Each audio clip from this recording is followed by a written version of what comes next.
Pero yo me acercaré a Dios, pues para mí eso es lo mejor.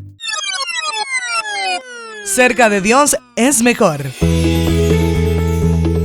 Con el pastor Louris Peñalosa. Hola, ¿qué tal? Dios te bendiga. Qué bueno encontrarnos otra vez a través de este medio. En el Evangelio de Juan capítulo 1, versículo 29, dice: El siguiente día vio Juan a Jesús que venía a él y dijo: He aquí el Cordero de Dios que quita el pecado del mundo.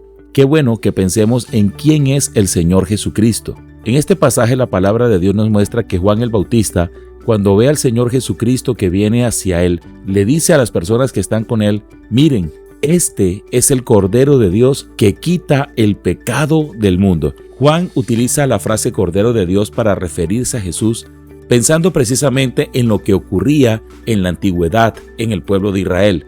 Cada determinado tiempo se sacrificaba un cordero macho de 1 año sin defecto. Parte de su sangre era llevada al lugar santísimo y colocada sobre ese lugar llamado el propiciatorio. Y a través de la sangre de este cordero, el pecado del pueblo era de alguna forma cubierto. Así que por mucho tiempo se practicó esto y era el cordero el que de alguna forma cubría el pecado del pueblo. Cuando Juan ve a Jesús, dice: Jesús es el Cordero de Dios que quita el pecado del mundo. Y aquí Juan está diciendo varias cosas importantes.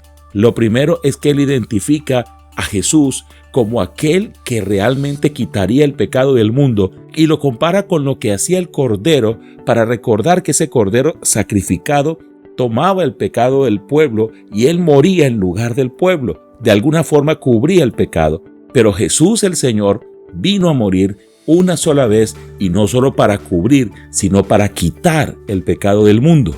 El Señor Jesucristo no vino a este mundo para que se le reconociera como un gran líder religioso, y no vino tampoco para que hiciéramos obras de teatro o películas de su muerte y de su resurrección. Aunque esto es importante porque nos recuerda lo que Él hizo en la cruz, realmente Él quiere que entendamos que Él es el Cordero de Dios que quita el pecado del mundo. No hay otro que pueda perdonar nuestros pecados sino solo Jesucristo. Ninguna fiesta, ninguna actividad, ninguna ofrenda, ninguna oración. Solo Jesucristo puede quitar el pecado de nuestro corazón. No solo cubrirlo, sino que puede cambiar nuestro corazón, transformarlo para que anhelemos hacer las cosas correctas. Solo Jesús quita el pecado del mundo. Y quisiera invitarte para que no solamente puedas participar de algunas actividades, sino que puedas entender: si Jesús vino a quitar el pecado del mundo, vino a quitar el pecado de tu vida, no deberías y no deberíamos seguir viviendo en pecado.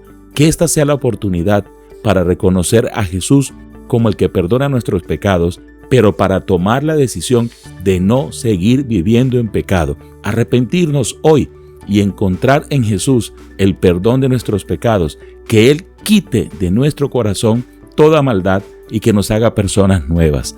Solo Jesús es el Señor y es el Salvador. Y te quiero invitar, si tú quieres que Jesús te salve, te perdone y quite tu pecado, haz esta oración conmigo. Señor Jesucristo, yo reconozco que soy pecador y reconozco que solo tú quitas el pecado del mundo. Por favor, perdóname. Me arrepiento de mi pecado. Quita mi pecado. Cámbiame. Hazme una persona nueva. Por favor, Jesucristo, lava mi corazón de toda maldad. Entra en mí, Jesucristo. Te acepto como mi Señor y te acepto como mi Salvador. Hoy te entrego mi vida y te doy las gracias por perdonar mi pecado y limpiarme de toda maldad. Entra en mi corazón, sálvame, Señor Jesús. Muchas gracias por tu perdón. Amén. Si hiciste esta oración de todo tu corazón, Jesús te perdonó, porque para eso vino, para perdonarte, para quitar tu pecado. Pero ahora quiere que tú le conozcas y que vivas una vida nueva. Acércate a Dios, porque cerca de Dios es mejor. Que Dios te bendiga. Si estos principios bíblicos para la vida cotidiana te han ayudado, compártelo con alguien más.